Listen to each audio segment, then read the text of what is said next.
Buenas tardes, vamos a iniciar la revisión del manejo de equipos de protección personal y el checklist COVID-19. En primer lugar, vamos a tener en cuenta que en esta sesión vamos a revisar con los objetivos de dar a conocer las características del equipo de protección personal. Vamos a reconocer los pasos para la colocación, vamos a identificar también los pasos para el retiro y vamos a hacer también la identificación de los procesos de aplicación del checklist en el uso del equipo de protección. Lo primero que debemos tener en cuenta es la evaluación de puestos y del propio trabajador. Para ello tenemos que verificar qué probabilidad hay de diseminación de material infectado dentro del ambiente, las vías de penetración, si es por ejemplo por heridas, en el caso de COVID por la inhalación de aerosoles, la frecuencia de la exposición a la que va a estar sujeta el personal, otros factores relativos a la organización, procedimientos de trabajo, el conocimiento que tiene el trabajador de los riesgos presentes y qué medidas preventivas son viables dentro de la misma institución, así como los niveles de exposición que va a tener el personal a cargo. Uno de los elementos más interesantes que he podido revisar es el Consenso Colombiano de Atención de Diagnóstico y Manejo de Infección por SARS-CoV-19. Entonces, ahí ellos, como en muchas otras publicaciones internacionales, definen lo que es contacto estrecho. Entonces, el contacto estrecho de un caso confirmado de SARS-CoV se define como la persona que se encuentra a menos de 2 metros de un caso confirmado de SARS-CoV, y este contacto puede ocurrir mientras se cuida, se vive, se visita y se comparte un área de espera, ¿no? O se encuentra en el lugar de trabajo, como es el caso nuestro. Nosotros estamos en el proceso de cuidar y estamos dentro del mismo entorno, compartimos que es la unidad del paciente en el proceso mismo de atención. Entonces, como trabajadores del ámbito hospitalario, nosotros podemos ser casos probables justamente por el contacto estrecho que podemos llegar a tener. Hay unas publicaciones hechas por un hospital de China donde ellos consideran, por ejemplo, que es un contacto estrecho cuando el personal permanece por más de 15 minutos en contacto cercano con el paciente. De tal manera que dentro de las recomendaciones que ellos realizan es que el personal organice las actividades de cuidado directo, ¿no? En un tiempo no mayor de 15 minutos. Entonces, incluso ellos tienen dentro de su lista de chequeo cuando el personal por alguna situación especial, por ejemplo, el paciente hizo paro, requirió maniobras de resucitación cardiopulmonar, entonces hacen el seguimiento del personal que tuvo más de 15 minutos de contacto estrecho con el paciente para poder monitorear si hay alguna contaminación del personal. También en el consenso de atención se considera recomendable garantizar esas medidas de aislamiento protector en relación a las gotas, contacto con los pacientes dentro de la institución. Se debe garantizar que el personal médico y paramédico usen los trajes antifluidos con baja probabilidad de transmisión de la infección. Por ejemplo, los trajes de mayo, los trajes quirúrgicos, los que se deben colocar al ingreso a la unidad y retirarse al egreso de la misma. Entonces, eso implica que el personal no puede desplazarse fuera del área de atención con ese mismo equipo de ropa. La Fundación Cardioinfantil de Colombia ha hecho una identificación del tipo de equipo de protección que debe de utilizar el personal. Por ejemplo, la enfermera jefe y el auxiliar de enfermería debe realizarse la higiene de manos en cada parte del proceso, debe utilizar el gorro quirúrgico, también debe utilizar el respirador N95, no usa mascarilla quirúrgica, por lo tanto, usa las gafas, usan también la careta, que es importante, también conocida como protector facial, la ropa quirúrgica que se refiere que es a la ropa desechable, una bata antifluidos, los guantes quirúrgicos y las botas o polainas, como ellos dicen. El médico en igual condición, higiene de manos, el gorro, el respirador N95, las gafas de protección, careta, el vestido o ropa quirúrgica, la bata antifluido, los guantes quirúrgicos y las polainas, al igual que el terapeuta respiratorio y el personal de laboratorio que asiste al paciente para la toma de alguna muestra. Otro elemento que me parece importante es dos conceptos que se han vertido últimamente en relación a las precauciones de gotitas. Nosotros sabemos de que cuando una persona estornuda, obviamente elimina las gotitas, pero en este estudio hecho justamente en el Instituto Nacional de Salud de Bethesda y que ha sido publicado en el Journal England Medicine, del 15 de abril 2020, consideran que los aerosoles y las gotas generadas durante el habla también se han implicado en la transmisión de virus de persona a persona. Y existe justamente un interés por comprender ese mecanismo responsable de la propagación del COVID-19. Entonces, no solamente es el toser o el estornudar, sino el mismo acto de hablar genera gotas de líquido oral que varían en tamaño. Pueden ser muy pequeñas, pero igualmente pueden transportar el virus infeccioso. Se habla incluso de que estas gotas pueden medir 15 micrómetros en la forma de partículas. Entonces, esta es una de las razones por las cuales en ambientes o en servicios donde se tiene a los pacientes portadores de COVID-19 sí deberían de utilizar, ¿no? La máscara, el respirador N95, que es el nombre correcto que debemos usar. En Finlandia también hicieron un estudio parecido, donde ustedes pueden ver en la pantalla a la derecha, hay una persona que está tosiendo, las partículas y las gotas más grandes caen dentro del mismo ambiente donde está esta persona, que se presentan en color morado, pero las micropartículas se expanden y llegan, en este caso, hasta el segundo ambiente, donde esto ha sido en un ambiente de un mercado, de un supermercado, y donde vemos que con facilidad llegan esas micropartículas hasta el siguiente espacio, ¿no? Y ese trabajo lo han hecho en Finlandia, ¿no? Entonces tenemos dos eh, consideraciones que debemos de tener en cuenta para el proceso de uso de EPP.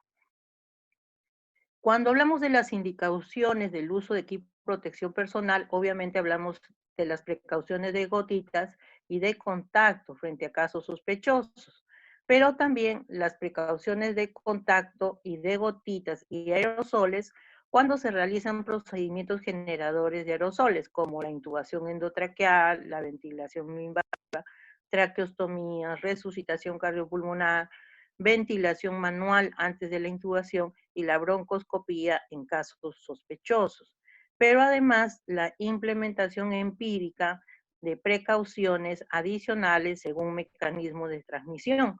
Entonces, en este rubro entraría justamente estas consideraciones que se tienen en la transmisión, en las microgotitas que se expanden cuando las personas portadoras hablan, ¿no? Eso lo ha determinado la Organización Mundial de la Salud en una publicación 2020. ¿Qué nos dice la guía de cuidado crítico para pacientes adultos graves? Como buena práctica, nos dice de que para los trabajadores de salud en contacto con pacientes con COVID-19 que realizan procedimientos generadores de aerosoles en UCI o se encuentran en las unidades en que se realizan estos procedimientos sin adecuada ventilación o sin sistema independiente de presión negativa, se recomienda usar las máscaras respiratorias N95 o las FFP2 o equivalentes, ¿no? No se recomienda el uso de las mascarillas quirúrgicas, además de los demás equipos de protección, como son los guantes, bata, protección ocular, protectoras o gafas de seguridad, ¿no? Esto se considera como un punto de buena práctica. También consideran que se recomienda que los procedimientos que generan aerosoles en pacientes con COVID-19 en UCI se realicen en áreas designadas para tal propósito, que haya un ambiente especial y que obviamente cuente con las mejores medidas disponibles para limitar la contaminación de otros pacientes o trabajadores de la salud. Y si no existiera esta disponibilidad de un cuarto con presión negativo, se sugiere designar un área con ventilación natural en todas las zonas donde se va a atender al paciente. Y esto es algo importante porque no muchas unidades de cuidado intensivo cuentan con presión negativa. Entonces deben de tener una buena ventilación, ¿no? Para poder hacer el recambio del aire del ambiente de atención. Esta es la recomendación que hace la OPS en casos sospechosos o confirmados de COVID-19 que requieren ser atendidos en los establecimientos de salud. Siempre, en primer lugar, debemos de tener en cuenta, ¿no?, el lavado de manos, el uso del mandilón, la máscara N95, respirador N95, las gafas o el protector facial y los guantes, ¿no? Tanto para la atención de pacientes en los procedimientos de cuidado intensivo como intubación, aspiración de secreciones, ventilación de alta frecuencia, traqueostomías, en la fisioterapia torácica, en nebulizaciones, inducción de esputo, broncoscopía e incluso en las necropsias, ¿no? Esta semana justamente hubo una publicación que se compartió en varios medios de comunicación de un caso de COVID en un médico patólogo, ¿no?, en el manejo de un cadáver. ¿Cuáles son los procesos asociados al uso del equipo de protección? Uno es el requerimiento de equipos, cuántos equipos, qué es lo que necesitamos de equipo de protección, el aprovisionamiento según especificaciones técnicas, la dotación de los equipos de protección personal, la colocación del equipo de protección, el retiro, el monitoreo del uso del equipo de protección y la eliminación del equipo de protección. Entonces, en relación al requerimiento, también la OMS hace una recomendación sobre la estimación por paciente y por día. Entonces, considera que un día de atención de un paciente se debe contar con 25 unidades de batas, mascarillas clínicas comunes o quirúrgicas, 25 unidades. Equipo de protección respiratoria N95, FFP2 o equivalente, una unidad por miembro del equipo de salud. Guantes no estériles, 50 unidades, además de los guantes en dotación para procedimientos estériles, y una gafa o protector facial por cada miembro del equipo de salud que va a brindar la atención. En cuanto a la ropa de protección, lo que hemos encontrado es que la norma europea en 14.12.6 define, ¿no?, las características de la ropa de protección contra agentes infecciosos y debe de reunir dos características. Debe prevenir que los agentes infecciosos lleguen a la piel y debe impedir la propagación de estos agentes infecciosos a otras personas y otras situaciones. Y debido a la heterogeneidad de los microorganismos, no siempre es posible definir los criterios de desempeño en función a los grupos de riesgo.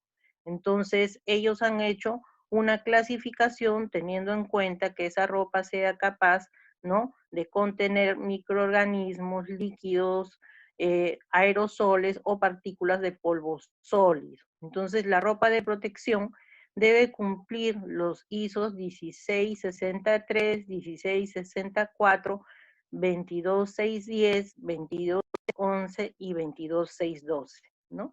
Entonces, dentro de estos son importantes tener en cuenta que el 1663 debe permitir determinar la resistencia de los materiales a la penetración de líquidos contaminados bajo presión hidrostática. El 1664 determina la resistencia de los materiales utilizados en trajes de protección frente a la penetración de agentes patógenos transmitidos por la sangre. 22610 evalúa la resistencia a la penetración bacteriana húmeda durante el contacto mecánico. El ISO 22611 determina la resistencia a la penetración de aerosoles que contienen bacterias, y el 22612 evalúa la resistencia a la penetración del polvo microbiano. Entonces, esto es importante cuando se está haciendo el requerimiento de la ropa y tenerlo dentro, ¿no?, de las especificaciones técnicas de lo que nosotros estamos adquiriendo para nuestros hospitales. De acuerdo a esa clasificación, la ropa de protección tiene 6 tipos. El tipo 1 son herméticos, tanto a productos químicos, gaseosos o en forma de vapor. Cubren todo el cuerpo y están constituidos por materiales no transpirables y con resistencia a la permeación, o sea, son impermeables. El tipo 2 es similar al tipo 1, pero sus costuras no son selladas y están constituidos por materiales no transpirables con resistencia también a la permeación. El tipo 3 tienen uniones herméticas a productos químicos líquidos en chorro a presión y son de materiales no transpirables con resistencia igualmente a la permeación. El tipo 4 tienen uniones herméticas a productos químicos líquidos en forma de spray de materiales transpirables o no, y que tienen que ofrecer resistencia a la permeación. El tipo 5 tienen conexiones herméticas a productos químicos en forma de partículas sólidas, son de materiales transpirables y el nivel de prestación se mide por la resistencia a la penetración de partículas sólidas. Y el tipo 6 es similar al 5, pero la resistencia se mide a la penetración de líquidos. Entonces, de todos estos tipos, una cosa que hay que tener en cuenta es que cuanto más hermético sea, no va a ser transpirable, y eso hace que haya una gran sensación de calor por parte del personal que lo va a utilizar. Y otra cosa que es muy importante es garantizar que no sea su resistencia a la permeación, ¿no? Pero obviamente va a ser mucho más incómodo para el personal cuando está largas horas, ¿no? Pero es fundamental que sea hermético tanto a los productos químicos y gaseosos, como es el tipo 1, y que sea constituido por material no transpirable y obviamente con buena resistencia a la permeación. Esa es una recomendación. Entonces, teniendo en cuenta estas características, tenemos algunas consideraciones técnicas sobre el mandilón. Debe ser de uso único, debe ser desechable y debe ser resistente a los fluidos. El largo debe llegar hasta la mitad de la pantorrilla y debe cubrir la parte superior de las botas. Los colores deben ser claros, y esto en razón de que se pueda detectar mejor la posible contaminación. Debe contener agujeros para los pulgares o elástico en las mangas, ¿no? Y aquí es importante tener en cuenta que si no tuviera el agujero para los pulgares, pues eso se puede improvisar con una tijera, que sería parte del equipo que vamos a utilizar para el vestido, ¿no?, del personal con el equipo de protección, ¿no? Esto está de acuerdo a las normas europeas de regulación 2016 y las equivalentes a la FDA, ¿no? El delantal de protección es un delantal de alto uso, reutilizable, es resistente al agua, fabricado en poliéster con revestimiento de PVC, o puede ser 100% PVC o 100% hule, con un peso mínimo de 250 gramos por metro cuadrado, con una correa al cuello para el ajuste, que permita cubrir un área de 70 a 90 centímetros de ancho y 120 a 150 centímetros de alto, o bien de un tamaño estándar para el adulto.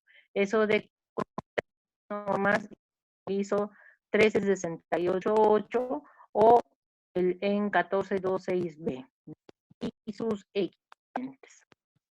Las máscaras, de acuerdo a la evidencia se ha encontrado en el Centro de Evidencias de Johanna Briggs, ¿no? Nos confirma que en comparación de las máscaras médico-quirúrgicas, los respiradores N95 proporcionaron una mayor protección contra las enfermedades respiratorias clínicas y autodeclaradas, colonización bacteriana del tracto respiratorio superior confirmada por laboratorio, ¿no? Entonces, esta ha sido una revisión que se ha realizado justamente en marzo de 2020. En relación a los guantes, es importante tener en cuenta que vamos a tener tipos de guantes, los estériles y estériles. Los guantes estériles para prevención y procedimientos invasivos pueden ser guantes de eliminación o quirúrgicos, de nitrilo, polvo de uso único, de puño largo que cubran por encima de la muñeca, ahí hasta la mitad del brazo, como ustedes ven. En cuanto a los guantes, recordemos que pueden ser estériles o no estériles, de preferencia deben ser de nitrilo en los diferentes tamaños, pero lo importante es que deben tener justamente puño largo para que puedan cubrir por encima de la muñeca hasta la mitad del antebrazo, porque deben de ser fijados al mandilón. La otra especificación que debemos tener en cuenta es la de los lentes. Estos lentes son unos lentes especiales que tienen un marco y generalmente en inglés se llaman los goggles. Permiten un buen sellado con la piel de la cara de la persona, tienen un marco de PVC flexible que permiten justamente la adaptación a los contornos de la cara mediante presión uniforme.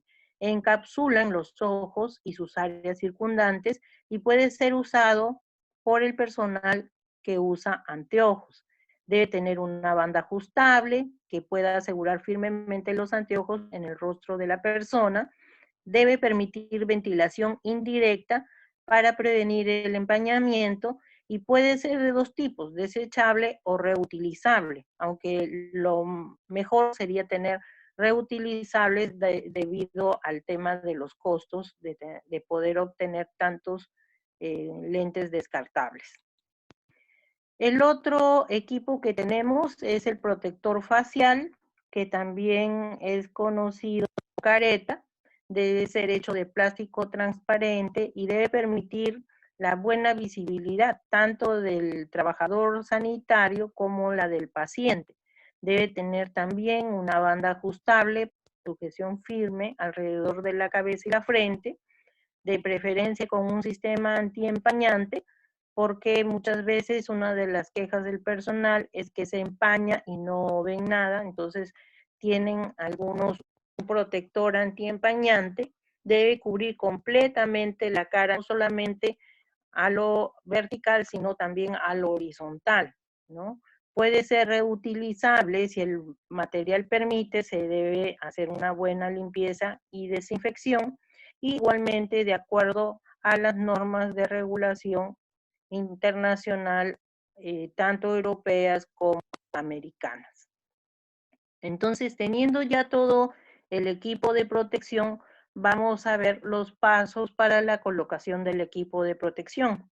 Aquí yo estoy utilizando el material que ha trabajado el Hospital Regional Docente de Trujillo sobre la colocación y retiro del equipo de protección. Entonces, dentro de las consideraciones generales, ¿no? Se debe usar una ropa cómoda y ligera. Puede ser el uniforme que utilizamos en los servicios de cuidado intensivo, que son chaqueta y pantalón, o bien puede ser ropa de algodón. Lo importante es que esa ropa obviamente posteriormente se pueda lavar y sea de uso exclusivo para justamente la atención. No debe de tener joyas, ni materiales de escritorio, ni celular, ni nada, ¿no? Debe mantener las uñas bien recortadas, sin esmalte. El personal varón no debe utilizar barba porque no se va a producir el sellado correcto del respirador. El cabello debe estar recogido con un moño bajo para que pueda después colocarse los lentes o el protector facial. En la preparación previa se debe verificar que el kit del equipo de protección se encuentre completo, ¿no? Se debe cambiar la ropa de ingreso, dejar el kit de baño que ver más adelante, en el área de ingreso a la ducha, evacuar la vejiga, porque vamos a permanecer en tiempos diferentes, muchas veces son en turnos de 4, 6 horas, 12 horas, y entonces hay que tener en cuenta, ¿no?, esta precaución y realizar el lavado de manos de acuerdo a los pasos que nosotros ya conocemos sobre el lavado de manos. Otro elemento importante es con qué calzado vamos a entrar. Aquí estamos viendo nosotros dos imágenes de zapato en azul para varones y mujeres en material silicona, que es lo ideal, no solamente para centro quirúrgico, sino para atención en hospital.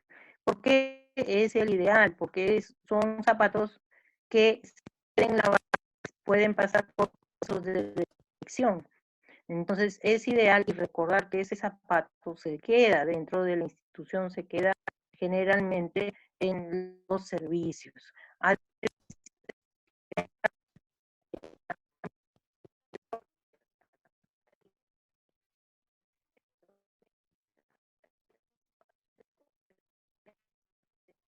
Vamos a ver la colocación del EPP partiendo por los zapatos, ¿no? Los zapatos son un elemento que es importante y que hacen que varíen también las listas de chequeo sobre el equipo de protección. ¿Por qué? Porque como en la imagen de la derecha podemos tener que el personal está con zapatillas y que son zapatillas comunes, que pueden ser de tela. Aquí lo importante es que esta zapatilla debe de quedarse dentro del ambiente hospitalario, no debe utilizarse para desplazarse fuera del ambiente del servicio y que deben pasar pues también por los procesos de limpieza y desinfección. A diferencia de los zapatos azules y blancos que vemos también en la imagen, que son zapatos especiales de un tipo de silicona que se quedan dentro del servicio y que pasan por el proceso de limpieza y desinfección sin ningún problema. Pero lo que tenemos que recalcar es que son equipos que se quedan dentro del servicio y que no sirven para deambular fuera del área de atención. Y tenemos otra imagen donde está el personal con unas botas, ¿no? Unas botas blancas que son unas botas que forman parte del equipo de protección de acuerdo a los protocolos de cada institución, ¿no? Entonces tenemos variedad de posibilidades, pero lo importante en todo caso es que puedan pasar por procesos de limpieza y desinfección y que se quedan dentro del ambiente del servicio, digamos, de atención. La colocación entonces empieza por la colocación de la chaqueta y el pantalón descartable y por encima de ella el mameluco, ¿no? Aquí podemos ver que en el caso de que están con una zapatilla, como estaba la colega de esta imagen, se está colocando por encima las botas descartables, ¿no? Un primer par de botas que son las botas bajas. Luego se va a colocar, ¿no?, los guantes, el primer par de guantes de nitrilo, se va a colocar el gorro y por encima del gorro se va a colocar la máscara o el respirador N95. Ese respirador tiene que pasar por la prueba de ajuste para verificar que realmente, ¿no?, se encuentra bien colocado en el paciente y que se está realizando el sello correspondiente. Posterior a la colocación del respirador N95, pasamos a la colocación de los lentes, ¿no?, que igualmente se tienen que ajustar de acuerdo a la comodidad y a la ubicación exacta de los lentes en el personal. Posteriormente a ello, ¿no?, se sube, ¿no?, la capucha del mameluco y se procede al sellado, ¿no? Eso tiene una banda adherente que se debe de liberar para pegar y sellar totalmente la parte anterior después de haber subido el cierre. Después de sellar, ¿no?, totalmente el mameluco, se procede a la colocación del protector facial. Y después de la colocación del protector facial viene la colocación del segundo par de guantes. Este segundo par de guantes, como ustedes ven, está fijado al mameluco, ¿no? Con una banda, y esa banda debe tener una pestaña para facilitar el retiro después, ¿no? Del proceso de atención del paciente. Hasta aquí estamos viendo la primera parte que se refiere a la colocación del equipo de protección. Ahora vamos a hablar, mirar cómo es el proceso de supervisión, ¿no? La supervisión es tan importante en todo el proceso porque nos permite verificar que el equipo de protección está correcto, está en buenas condiciones para su uso. Ya hemos visto y hemos recibido información de varios servicios de hospitales que han recibido máscaras con hueco, respiradores N95 en forma cónica y que tienen un hueco al final. Entonces, ese material se debe de retirar, no puede ser parte del equipo de protección porque no garantiza la función que debe de tener.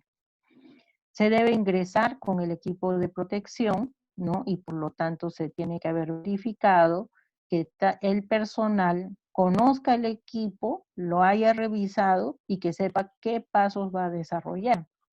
Debe utilizar una lista de chequeo donde se detalla el EPP utilizado, los pasos de vestido y de retiro.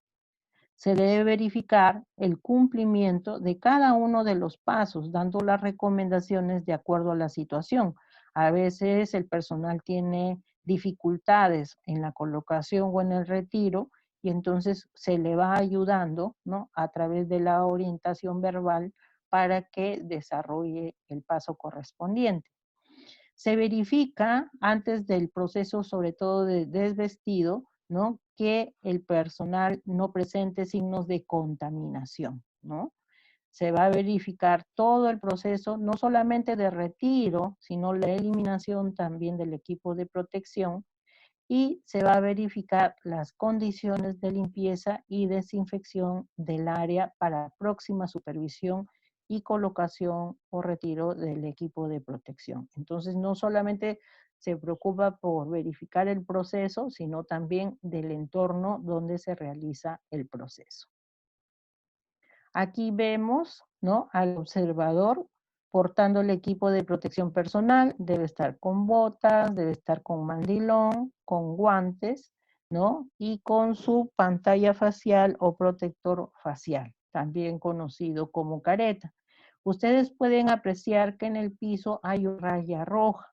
Esa raya roja está delimitando el área sucia, que estaría a la izquierda, y el área limpia, donde está el observador, ¿no? Entonces el personal observador está en el área limpia y va supervisando lo que va a realizar el personal en el retiro del EPP en el área sucia. En el primer momento, con el personal, verifica y chequea la disponibilidad de todo el equipo de protección que se va a utilizar, incluyendo el alcohol gel y la tijera, como habíamos visto, en caso que el mandilón no tenga un separador para el dedo o no tenga la liga justamente para fijación, ¿no? Entonces revisan en conjunto que esté todo el material para realizar el procedimiento. En todo momento de la supervisión, sobre todo en el retiro, se minimiza el tocar al trabajador de salud que se está retirando el equipo. Si en caso, al momento de revisar, tuviera contacto con el trabajador, tiene que desinfectar inmediatamente sus guantes con alcohol gel o solución de hipoclorito en una dilución de 1 por 10 partes. Se verifica el cumplimiento de los diferentes pasos, en especial, como decíamos, en el retiro. Ustedes están viendo que está el equipo donde se va a hacer la eliminación, que tiene una bolsa amarilla, que utilizan ellos para determinar el de alto riesgo de contaminación.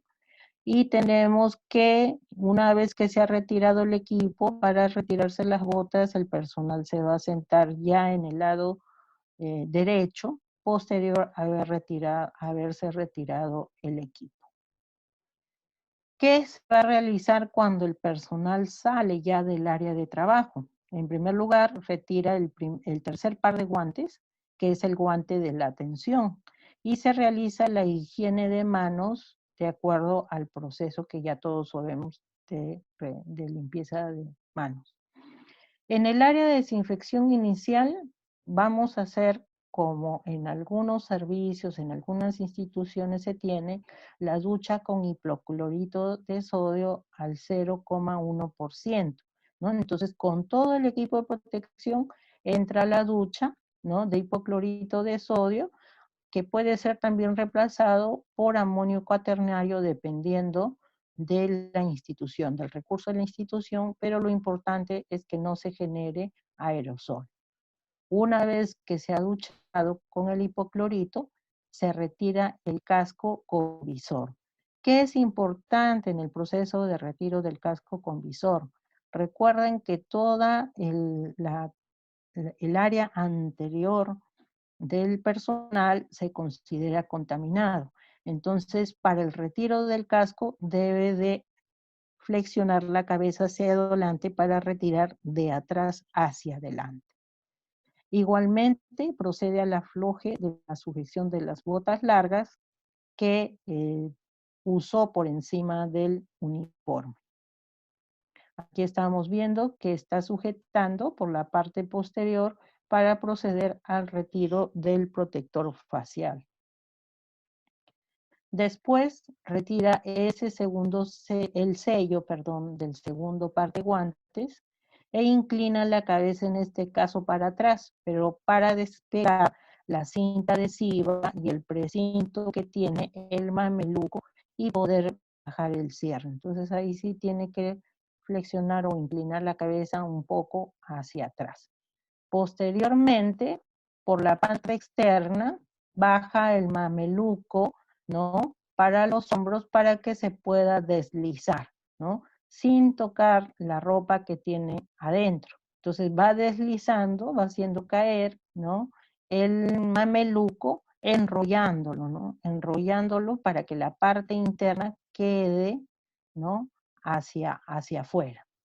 Una vez que lo tiene a nivel de la cintura, ¿no?, va a tratar de retirar, ¿no? Hay dos formas, una de retirar el mameluco con el segundo par de guantes y otra que retire el mameluco y después el segundo par de guantes. Lo importante es que se realiza para el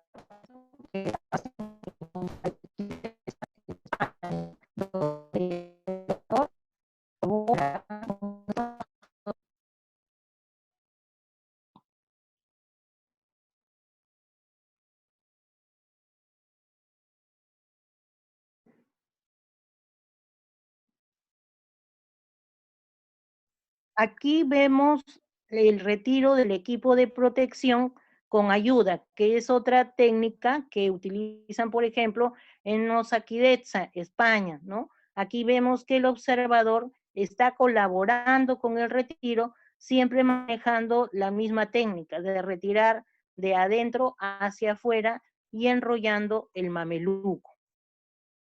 Igualmente, teniendo la precaución de no tocar, se retira hacia abajo y se elimina totalmente la parte interna, el mameluco y las botas exteriores que utilizó el personal. Pero como digo, lo de las botas depende de la institución, de qué van a utilizar, si utilizan las botas de caña alta o si están utilizando las botas plásticas, ¿no? Igualmente, después del proceso de retirado de las botas, se realiza la higienización de las manos nuevamente y se procede al retiro de las gafas y del gorro. Aquí también hay variaciones. Unos retiran primero las gafas y después el gorro, como en la imagen de la izquierda, y en la derecha sacan las dos cosas al mismo tiempo. Enrollan, ¿no?, la gorra de atrás hacia adelante, siempre yendo de la parte limpia a la sucia y se eliminan en conjunto. Aquí, posteriormente, se procede a la higiene de manos y pasamos al retiro del respirador N95. Igualmente, inclinando la cabeza hacia adelante para que el personal pueda retirar las cintas y nuevamente se coge el respirador para ser eliminado.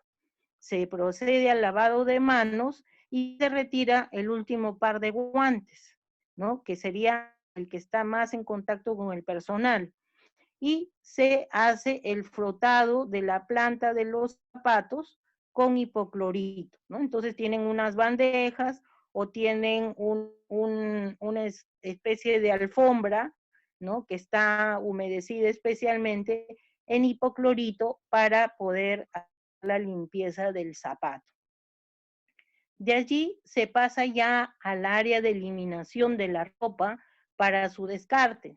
Se retira la chaqueta descartable, tocando la parte interna, ¿no? Nuevamente higienización de manos, el retiro del pantalón descartable y las botas descartables en caso las tuviera, nuevamente higienización de manos y ya se hace el frote final de la planta de los zapatos con hipoclorito. De allí ya viene la higiene y salida final. El personal pasa a la ducha para realizar el lavado, al baño, perdón, para realizar el lavado de manos, coge su kit de baño y ya se realiza la higiene corporal en la ducha, ¿no? De acuerdo a los recursos institucionales, utiliza una bata, o sandalias exclusivas para ese uso o botas descartables para dirigirse al vestidor. Como digo, esta parte va a depender de dónde está la ubicación del baño y la ducha para que finalmente el personal salga ya del ambiente de atención, ¿no? Del área, sobre todo de atención, ¿no? Entonces, aquí lo que es importante es que tiene que haber un área de atención, un área sucia donde el personal se va a cambiar, un área limpia donde ya finalmente el personal pasa hacia los servicios higiénicos para realizar el baño correspondiente. Como vemos, este proceso en todo momento lleva la higiene de manos como elemento fundamental, ¿no? Aquí tenemos la lista de chequeo, donde va el nombre y apellido del personal que se va a supervisar, la fecha, la hora, el nombre y apellido del observador, y tenemos cada uno de los momentos de la colocación del equipo de protección paso por paso, si lo realiza o no lo realiza y qué observaciones hubo en ese proceso.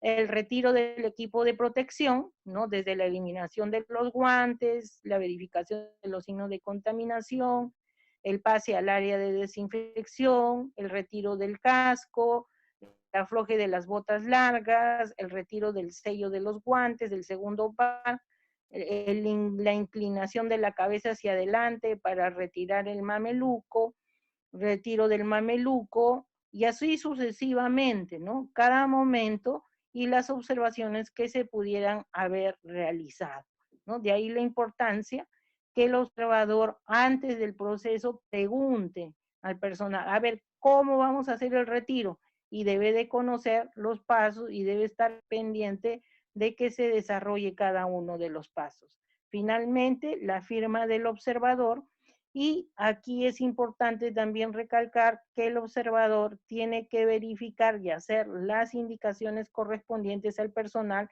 si es que hubiera habido algún problema durante el proceso. Recordemos que es esta fase donde se realiza muchas veces la contaminación del personal. El otro tema con el retiro del equipo es que hay personal que utiliza el equipo de protección y sale, por ejemplo, a tomar alimentos o va al baño y se vuelve a utilizar el mismo equipo de protección personal, el mismo mameluco, y eso no debe ser así, ¿no? Si el personal tiene que salir o tiene que ser reemplazado, tiene que utilizar otro equipo de protección personal. De ahí la importancia, ¿no? Del tiempo que va a permanecer, ¿no? Una de las indicaciones que se ha encontrado como referencia en diferentes documentos es que no debería permanecer más de 8 horas dentro de un ambiente de atención. Y la recomendación que hace, por ejemplo, este hospital de China, es de que el reemplazo del personal sea cada 4 horas. Claro que implica mucho mayor personal, ¿no? Implica mucho mayor personal, pero si tenemos las precauciones y el uso correcto del equipo de protección, creo que podemos controlar muy bien el riesgo de contaminación de nuestro personal. Entonces, ¿qué barreras tenemos para la implementación de este proceso? El recurso humano, que el recurso humano tiene que estar capacitado. ¿Para qué? Para que cumpla con las recomendaciones correctas sobre el uso del equipo de protección y la atención del paciente. El conocimiento de la guía, el personal tiene que estar familiarizado con los diferentes procesos. ¿Por qué? Porque esta es una referencia que se tiene que ajustar de acuerdo a cada hospital, de acuerdo a los servicios. Tiene que conocer el personal la guía. La falta de insumos. No todas las instituciones prestadoras cuentan con el equipo de protección personal para todos los profesionales. Y entonces tiene que tener en cuenta qué va a hacer. Va a manipular el tratamiento, va a manipular la bomba, o va a atender directamente al paciente y va a utilizar, por ejemplo, el equipo de protección para realizar la aspiración de secreciones. Entonces tiene que tener en cuenta qué equipo va a utilizar de acuerdo al momento de la atención. Y por último, tenemos el acceso, ¿no? Que normalmente nosotros siempre nos planteamos en el mejor escenario, en el cuidado, en la UCI de aquí, del Hospital de Lima, ya sea Hospital de Minsa o de Seguridad Social, donde podemos tener más recursos que en áreas remotas del interior de nuestro país, donde ni el personal es especializado, ni ha pasado por un acceso a un entrenamiento. Y este esfuerzo que está realizando justamente el equipo de educación médica continua del Colegio Médico está acercando esta formación, esta capacitación a los profesionales de la salud, por lo cual nosotros estamos muy complacidos de poder hacer el aporte que es necesario para mejorar el conocimiento a esta práctica tan importante como es la colocación y retiro del equipo de protección personal. Algunas recomendaciones que hace la OMS para los trabajadores de salud que brindan atención a pacientes con COVID sin ventilación mecánica en uso, dice, ¿no? Se sugiere usar mascarillas quirúrgicas en lugar de las respiratorias. Y a esa recomendación que ellos hicieron, obtuvieron solamente una calidad de evidencia baja. Y esto está en razón a las nuevas evidencias que se están obteniendo sobre las microgotas, ¿no? Y su permanencia en el ambiente por más de 30 minutos. Otra recomendación condicional que tuvieron era justamente en relación al paciente que está en ventilación mecánica con circuito cerrado de aspiración. Igualmente recomendaban el uso de máscaras quirúrgicas en vez de respirador. Igualmente la calidad de evidencia que obtuvieron ha sido baja. Y para los trabajadores de salud que realizan intubación, se sugiere el uso de videolaringoscopio o laringoscopía directa según disponibilidad. Igualmente, la calidad de la evidencia sigue siendo baja. De ahí la importancia de que estemos actualizando y revisando las recomendaciones y haciendo nuestras propias recomendaciones de nuestras experiencias para mejorar, ¿no?, la data que tenemos sobre el éxito de las medidas que realizamos para la atención de nuestros pacientes. Eso es todo. Muchísimas gracias por la atención.